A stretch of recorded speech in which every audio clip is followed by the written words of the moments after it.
De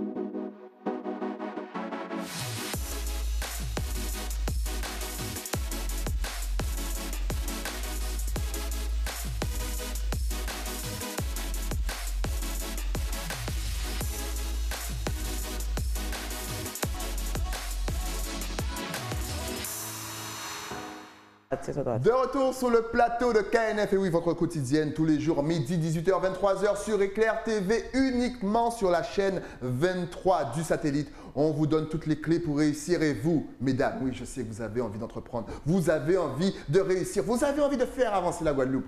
Pour en parler encore une fois, je reçois une spécialiste, une professionnelle, une coach qui aide toute la planète et même les sportifs. Elle est avec moi sur le plateau, Audrey Cornélie Canoufet. Qui genre? On l'a opposé, ça me fait plaisir de te recevoir. Mais moi, c'est toujours un plaisir de venir ici. Franchement, on est toujours très bien accueillis. Franchement, ça me fait plaisir.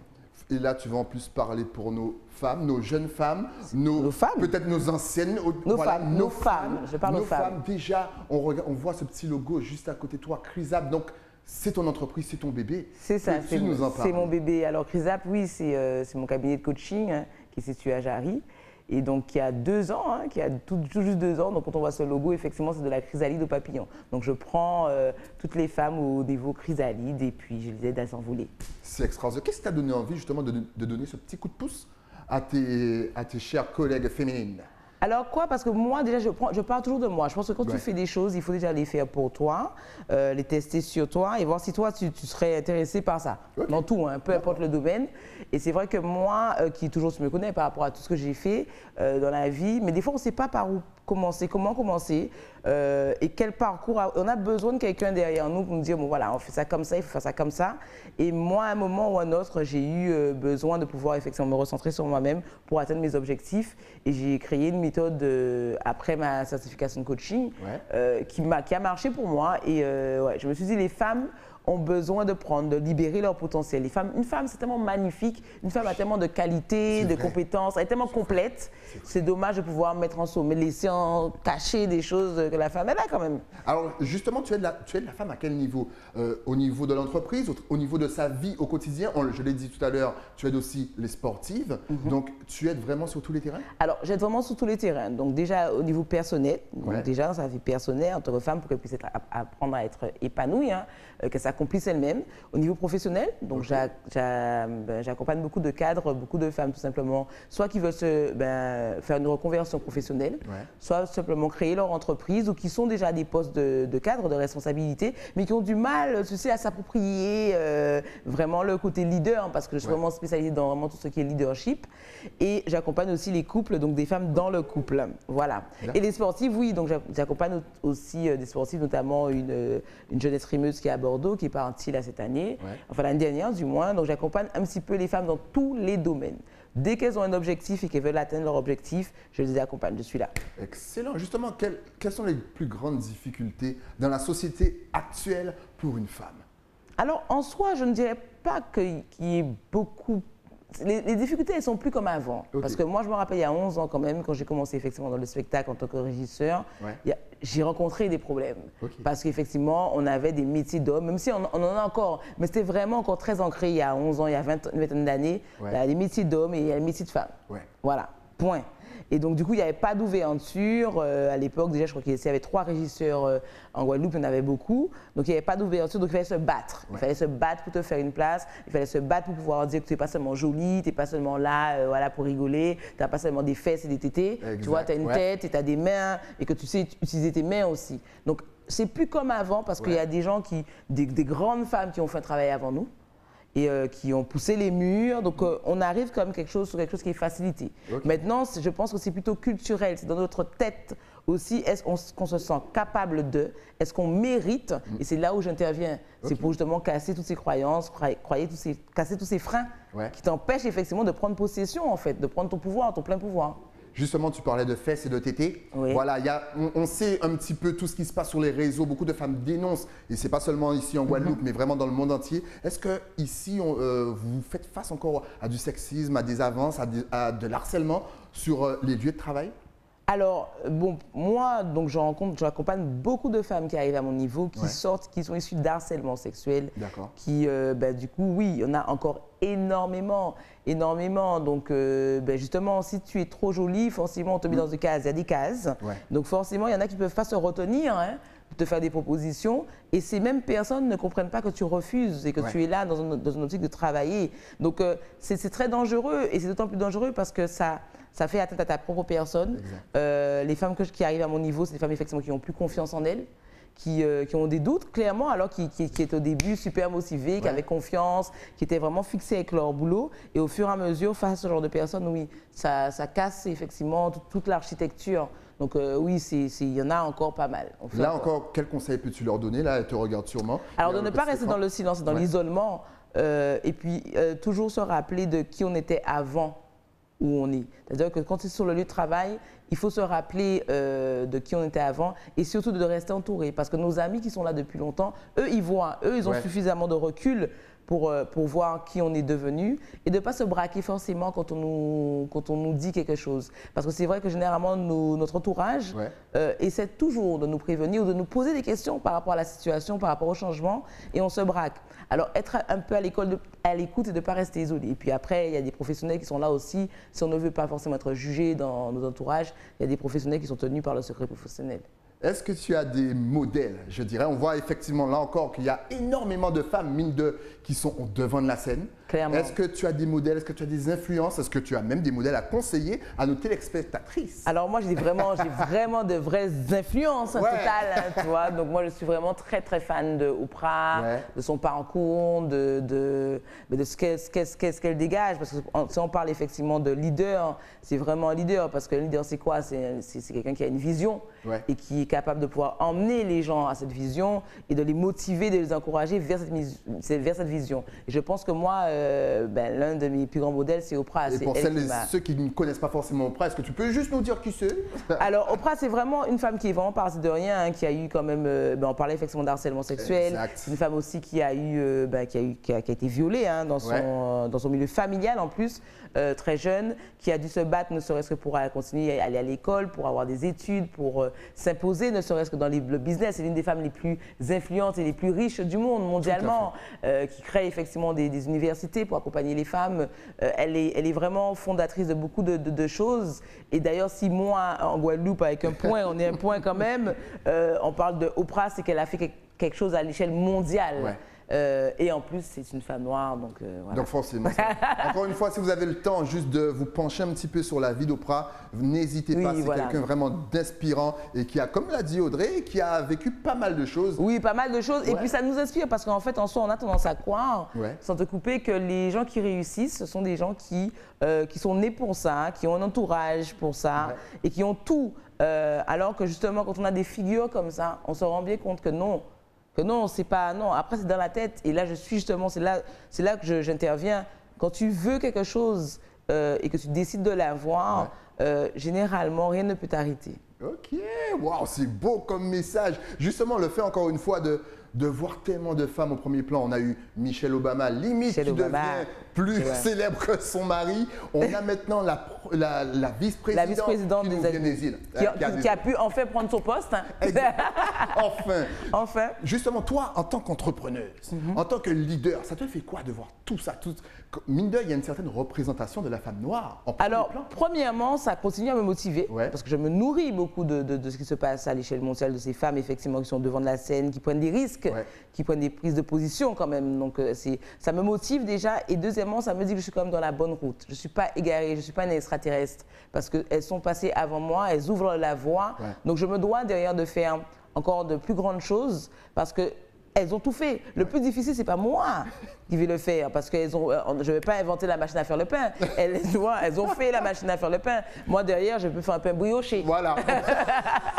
Excellent. Un pain brioché. Voilà. Donc, du coup, c'est super motivant. On vous rappelle, bien entendu, qu'il y a 1 an, Audrey a sorti son livre « Réussir ou mourir ». Est-ce qu'il est toujours disponible? Alors, il est plus que disponible. Il a reçu, d'ailleurs, je remercie vraiment beaucoup les Guadeloupéens parce qu'il a reçu vraiment un franc succès, surtout dans une période qui était difficile parce qu'on a connu effectivement le confinement, le Covid. Je ne m'attendais pas du tout à une telle réussite, pour reprendre le titre du livre. Il est toujours en vente dans toutes les librairies de la Guadeloupe, hein. Il est en vente aussi sur Internet. Et d'ailleurs, il a été plusieurs fois en rupture de stock et plusieurs fois en top des ventes de la Guadeloupe. Donc non, c'est une très belle réussite, donc on peut le trouver. Et d'ailleurs, ben voilà, je suis très bientôt en tournée, en dédicace, donc notamment vendredi. Hein. On peut me retrouver à Jarry, hein. On peut retrouver à Jarry, dans les rues de Jarry, dans toutes les librairies de la Guadeloupe. Donc il faut juste rester connecté.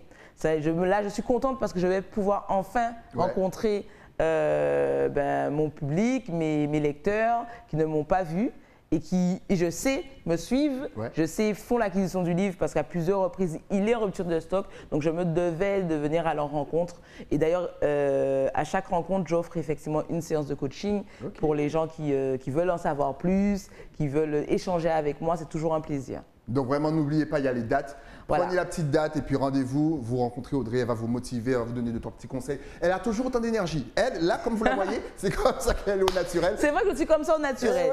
Les gens sont assez surpris quand ils arrivent chez Crisap en me disant que oui, parce que tu sais, c'est comme toi. Hein, je suppose que souvent on te dit ça. On te voit à travers un écran et on se fait une idée de qui tu es. Donc quand les gens te rencontrent, ils sont soit surpris ou soit déçus. Tu vois? Ouais, c'est vrai. Voilà. Et je suis d'autant plus contente parce que je me rends compte que les gens se font un plaisir de venir à ma rencontre. Et ce qui me touche, parce que j'en profite pour le dire, c'est que les femmes qui viennent chez Crisap, elles sont toujours en flic. Parce qu'elles se disent qu'elles ne peuvent pas venir à moi si elles ne sont pas au top. Et ça me touche, ça veut dire qu'au final, ce que je renvoie les motive pour pouvoir effectivement prendre soin d'elles. Et waouh, moi, toujours, chaque fois que j'ouvre la porte, je fais ah ouais, c'est super top, quoi. Justement, quelle est la particularité d'une femme caribéenne?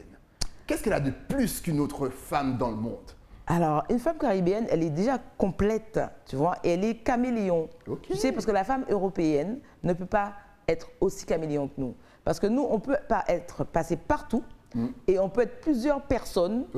On a plusieurs personnalités. On peut s'adapter à une personnalité, on peut s'adapter à un environnement. Tu sais, parce qu'on est né comme ça. Parce qu'il faut quand même se dire quand même que nous sommes descendants d'esclaves et de l'Afrique. Les Noirs, en général, ont cette puissance, ont ce pouvoir de pouvoir, n'importe où tu les poses, ils seront chez eux. N'importe où tu les poses, ils vont s'adapter. N'importe où tu les poses, ils vont rassembler. Donc la femme caribéenne a cette capacité à pouvoir s'adapter, être caméléon, ce que la femme européenne n'a pas. Je n'ai rien contre vous, les femmes européennes. Bien sûr. Mais c'est une force. On a le droit de se mettre en avant. Voilà. On a le droit de parler pour nous et dire que nos femmes sont fortes. Mais on a quand même ce pouvoir parce que d'ailleurs, quand tu vois quand même une femme, comme on parle de la première vice-présidente, on dit qu'elle est jamaïcaine, oui. On prend Beyoncé, on dit qu'elle est haïtienne, oui. Donc quand tu vois ces femmes, c'est quand même la diaspora, c'est quand même magique. C'est magique. On est partout. Tu parles de la Caraïbe, et moi je vais au-delà de la Caraïbe. Je parle de la femme noire. La femme noire, elle est puissante et elle le prouve chaque jour. Et dans chaque domaine, que ce soit politique, musique, influente, auteur, tu vois, on est partout et on continuera à être partout. C'est à peine. Je crois que tu donnes rendez-vous aux téléspectateurs aussi le 8 février. Non, le 8 mars. Le 8 mars, je suis trop pressé. Alors, le 8 mars. Oui, justement, parce que c'est vrai qu'en 2020, beaucoup de femmes ont fait appel à moi effectivement pour le charisme. Parce qu'on me reconnaît et on m'identifie justement par rapport au charisme. Je ne me rendais pas forcément compte de ce que je renvoyais, mais beaucoup de femmes disaient oui, si j'avais autant d'assurance, autant de charisme que vous, pour vous c'est facile. Et je répète souvent que le charisme, on n'est pas avec. Il se travaille.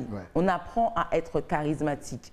Et donc, du coup, j'ai créé un séminaire, j'ai créé vraiment un truc super fait vraiment. Ça m'a pris 1 an de pouvoir le créer par rapport à toutes les personnes qui viennent me voir par rapport aux demandes. Comment devenir une leader.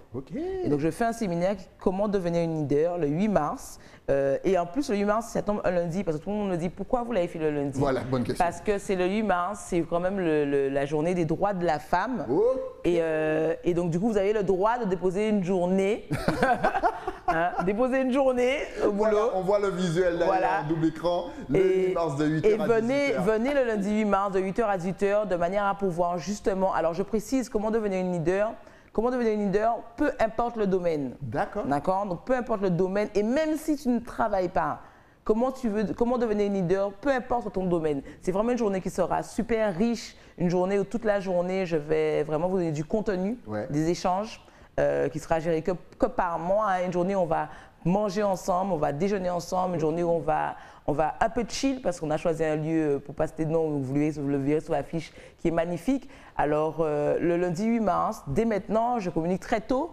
Posez votre journée. Posez votre journée. Le droit de la femme. 18h. Vous avez le droit effectivement de pouvoir venir effectivement libérer en vous. Et je sais que vous avez attendu cette journée. Moi, j'ai hâte de vous rencontrer. C'est vraiment une journée par rapport au Covid. Tu sais, les normes, on est obligé de réduire. Et tout. Ouais, on a du mal à se projeter. Et moi, je vous dis sincèrement que même dans cette période-là, on peut se projeter déjà, apprendre à se connaître, savoir qui on est. Et si une petite voix en vous arrivez à me regarder, ne serait-ce que sur les réseaux sociaux ou même là, et vous dites, mais moi, j'aurais bien aimé être comme ça, je vous rassure, c'est possible. C'est possible. Rien n'est impossible. À celui qui croit. Ah, exactement. Oh là là, qu'est-ce qu'elle est douée. Justement, maintenant que tu as motivé toute la Guadeloupe, on veut te suivre, on veut savoir où on peut te rencontrer. Alors, est-ce que tu es connecté sur les réseaux sociaux, Facebook, Twitter, Instagram, numéro de téléphone? Vas-y, donne. Alors, je suis un petit peu partout. J'essaie en tout cas, de manière à ce que vous n'ayez pas d'excuses. Hein, voilà, c'est important. Donc, déjà, je suis sur Facebook, comme ça, ben voilà, comme ça, Audrey Crisap sur Facebook. Tout collé. Sur Instagram aussi, Audrey, je crois qu'il y a tiré entre Audrey Crisap, vous allez trouver généralement. L'adresse mail est crisapcoaching@gmail.com. Un numéro de téléphone 67 01 98. Je suis à Jarry, je suis à la rue Henri Becquerel, immeuble Maya. Donc vous appelez, même sur Facebook, je prends généralement le temps de répondre. Sur Instagram, je réponds. Les mails, il y a toujours quelqu'un pour vous répondre. Et quand vous appelez, vous pouvez même envoyer un message. Même sur WhatsApp, on répond. Donc voilà. Donc si vous voulez avoir plus d'informations sur ce séminaire, sur où je me trouve, parce que bientôt je suis du côté de la Martinique aussi, puisque le livre est aussi en vente à Martinique. D'ailleurs, j'ai fait le lancement de mon livre aussi en Martinique. Et pour la petite histoire, mon livre a été écrit en Martinique. Oh, la Martinique, bien sûr, on salue. Donc, je salue la Martinique, je salue tous mes amis de la Martinique parce que j'ai quand même pas mal d'amis auteurs en Martinique. Et j'étais partie en Martinique pour écrire ce livre. Donc, c'est tout naturellement que quand j'ai fait la cérémonie d'ouverture de mon livre, je suis partie en Martinique aussi, sur le même lieu où je l'ai écrit. Le lieu du crime. Et ils ont répondu présent. Donc, je reviens très bientôt justement en Martinique. C'est 20 février. D'ailleurs, je serai en Martinique à la Galeria pour les dédicaces. Donc, n'hésitez pas à venir à ma rencontre. Et éventuellement, pourquoi pas prendre des rendez-vous de coaching. Excellent. En tout cas, Audrey, merci d'être passée sur le plateau. Mais merci à toi, franchement. Merci pour le taf que tu fais parce que c'est vrai que moi, j'apprends beaucoup de choses avec cette émission. J'apprends beaucoup de choses. J'apprends beaucoup de. Elle a appris sur le café. J'ai appris effectivement que donc, les bonifieurs. Hein. Les bonifieurs. Les bonifieurs. Voilà. Alors, moi, je bois beaucoup de café. Voilà, les bonifieurs. C'est important. Et chaque fois que je viens ici, j'apprends quelque chose de nouveau. Je rencontre des gens intéressants. Et c'est bien parce que grâce à cette émission, on se rend compte que sur le même territoire, il se passe plein de choses. Exactement. On a tellement de talents, il y a tellement d'activités sur le territoire. Merci en tout cas à toi. Merci à vous aussi, vous nous donnez la force, c'est important. C'est ça. Et donc surtout, ne lâchez pas le combat, comme on dit. Moi, je suis pas en combat. Hein. Tu n'es pas en combat? Je suis pas en combat. C'est un combat que tu fais. Non, alors peut-être que les gens ne voient pas comme ça. Mais moi, j'enjoy la life. Tu vois, donc j'invite les gens à le faire avec moi parce que tout ce que je fais, je le fais toujours avec amour. Et même quand c'est difficile, je ne le vois pas comme un combat, je le vois vraiment plutôt comme une expérience et apprendre à me dépasser. Parce que si c'est difficile, ça veut dire que je ne suis pas encore bonne quelque part, il faut juste que je sois meilleure dans ce que je fais. Excellent. Voilà. Tu as tout dit. En tout cas, tu repasses quand tu veux sur le plateau. Mais je vais revenir. Parce que Crisap a énormément de choses à nous dire et à nous apprendre. Non, je vais revenir. Audrey, merci. À très vite. À très vite. Nous, on se retrouve bien entendu très vite aussi. Mais tout ça après la pub. À tout de suite.